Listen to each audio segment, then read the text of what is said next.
Life and work are gradually returning to normal in Shanghai. My colleagues and I back in the office. Restaurants and bars have reopened, with a temperature check at the door.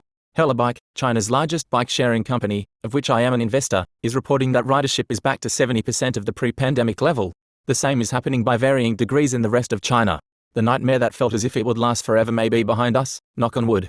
Let me use this teachable moment to share 5 things I learned about China's society and government. Our understanding of China has been dominated by the narrative that an authoritarian one-party state is by definition incapable of retaining genuine public trust. This narrative has overwhelmed our perceptions, but it's time to put it aside. Now that Mother Nature has delivered something with such impact, reality can no longer be ignored. On January 23, the Chinese government ordered the lockdown of the city of Wuhan and then the entire province of Hubei, with a total population of 56 million, making it the largest quarantine in human history. 2 days later, all provinces except Tibet declared the highest level of health emergency, and more than 760 million urban dwellers were confined to their homes, being allowed to go out only for essential needs with face masks mandatory in all public places. Most rural villages were also closed off. At the time, total reported infections and deaths nationwide were 571 and 17, respectively, rather low considering what transpired afterward around the world. The entire nation was surprised by the magnitude of the measure. Overnight in Shanghai, a city of 24 million people, streets that were clogged with traffic only days before became empty of both people and automobiles. At first I thought this would last a week, maybe 2. But it went on, and on. People stayed home, and streets remained empty. This immediate and nearly total compliance by hundreds of millions of people came as a genuine surprise to me. If you have been to China, you would know how unruly people can seem. Regular Chinese police are unarmed. On the streets of Shanghai, it is not uncommon to see someone arguing, often aggressively, with police officers over a traffic ticket. There is no way to explain the complete submission to a massive lockdown like this for so long by so many other than voluntary. Yes, self-interest can explain it in part because no one wants to get sick. But if we compare this with other countries where large crowds of educated young people congregated on beaches and in clubs in open defiance of their government's orders and warnings, at least in the initial phase, and where harsh police enforcement is still going on, it is clear that self-interest isn't enough as an explanation. Only a very high degree of trust by the people in their political institutions' expertise and ability to protect them can result in such compliance.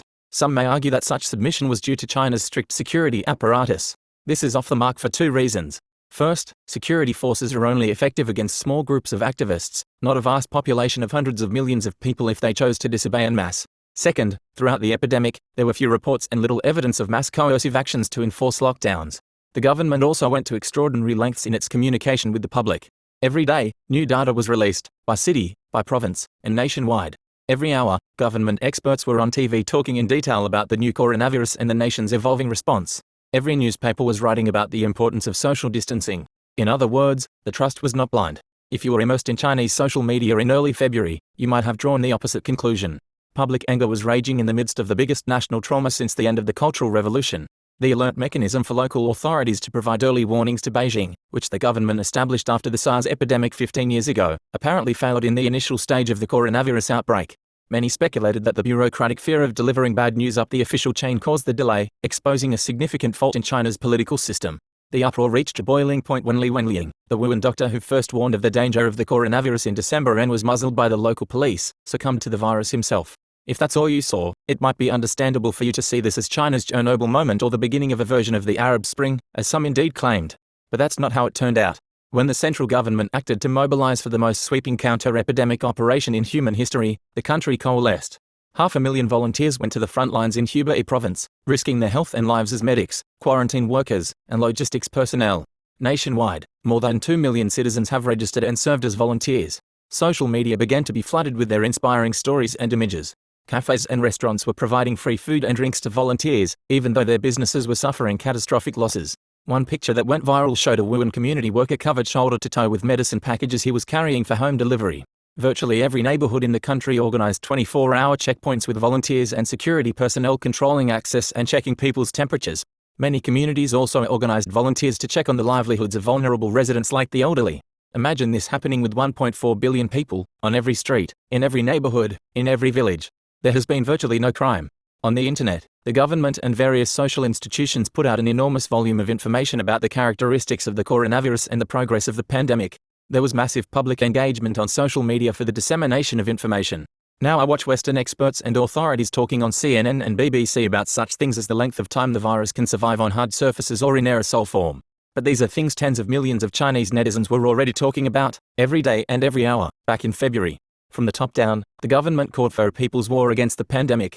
And this is exactly what happened, from the bottom up. I had more or less bought into the common assumption among many political thinkers that civil society was weak in China because the authoritarian party state would not allow it to flourish. But now it occurred to me that this was based on the common liberal definition of civil society as something apart from or even in opposition to the state. If we look at Chinese civil society in the classical definition of the term, what Aristotle called koinonia politique, political community that is not distinct from the state, it appeared throughout this pandemic to be perhaps the most vibrant in the world. One of the most endlessly debated topics, not just in China, is the relationship between the market and the state. Well, this time the state is one, and one big. It is abundantly clear to everyone except the most die-hard neoliberals that the preservation of state capacity, alongside the growth of the market, has saved China from an unimaginable catastrophe with potentially hundreds of thousands, if not millions, of deaths. At the onset of the counter-epidemic operation in late January, the Chinese state swung into action. The central government coordinated national medical resources to quickly concentrate on Hubei province. In total, 217 medical teams with more than 42,000 medical personnel were dispatched to Hubei from around the country, along with equipment and supplies. The central government coordinated the shipment of around 17,000 ventilators to Hubei. The result was that the epicenter of the outbreak never experienced any major shortage of ventilators. An enormous new infectious hospital with 1,000 beds was built in Wuhan in 10 days. The next infectious hospital of 1,600 beds was finished about a week later. Following that, 16 additional makeshift hospitals with a total of 13,000 beds were built across the city in existing structures such as convention centers to care for mild symptom patients in a quarantined environment. Sinopec, the state-owned energy giant that produces raw materials for industrial masks, took 35 days to redesign and repurpose its production lines to support medical mask production. Automakers also used their assembly lines to pump out masks and other medical supplies. Mask production went from 20 million per day in January to 116 million in late February. So who did these things? The doctors and nurses who were sent to Hubei from around the country were mostly state employees working in state-operated hospitals. The companies that built the hospitals and produced most of the masks were state-owned enterprises. The entire operation was incredibly well coordinated for such a large country. From Beijing, the central government rolled out measures in the provinces on a weekly and sometimes daily basis.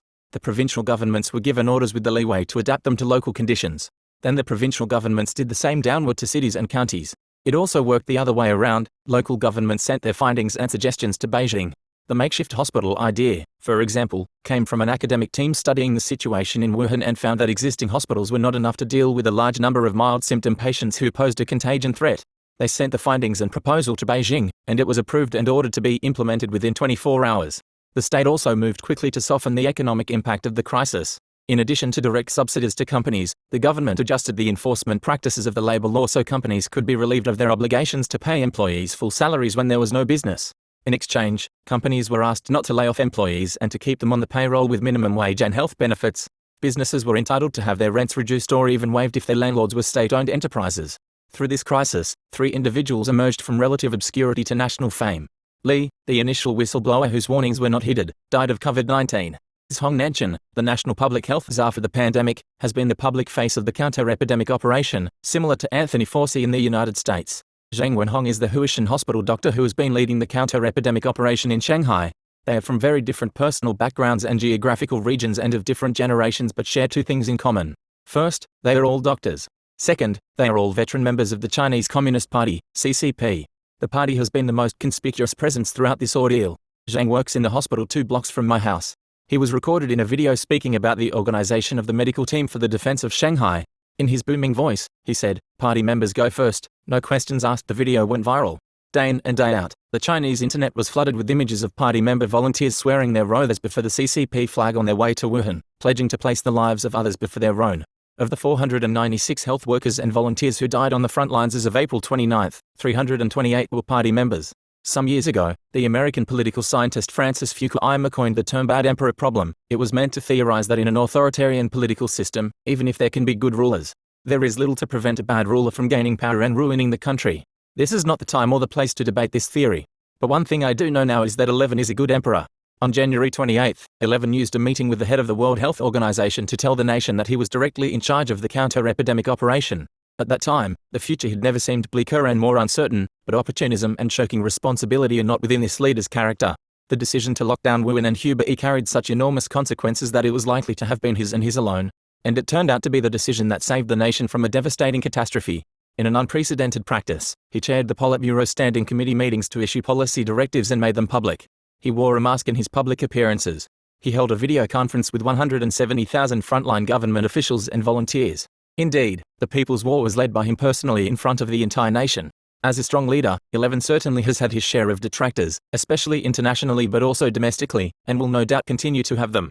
Western media and governments have attacked his government for the tightening of restrictions on media and political dissent and for its controversial policies toward Muslims in Xinjiang. Some domestic opponents disagree with the recent moves to centralize political power in Beijing. But among my circle of business acquaintances and political commentators in China, even some of his harshest critics have acknowledged his stewardship during this once-in-a-generation crisis. I believe his popularity among the general public will soar after this. 11's leadership has raised the public credibility of the entire government. It is clear that mistakes were made at the early stages that resulted in a delay in responding to the outbreak. And there was justified anger, especially at the apparent silencing of the whistleblower Li. But it is also true that China was caught by surprise by a virus about which little was known. Now, as Chinese watch in horror as many countries' governments struggle to contain the pandemic even after 1.4 billion people showed the world what was coming for months on end. Their own government's initial mistakes, though worthy of examination and reflection, no longer feel so unforgivable. China is fortunate to have the right leader at the right time. For me, as for so many around the world, COVID-19 is certainly the most extraordinary event of my lifetime. It has certainly impacted me as a businessman and a student of politics. But it had the most emotional effect on me as a parent. My children attend public schools in Shanghai. On January 27th, Shanghai announced the delay of the start of the spring semester that had been scheduled for February. Being kids, they celebrated. But their euphoria did not last long. About 2 weeks later, the Shanghai Education Bureau ordered the reopening of schools only 10 days behind the regular schedule, but online.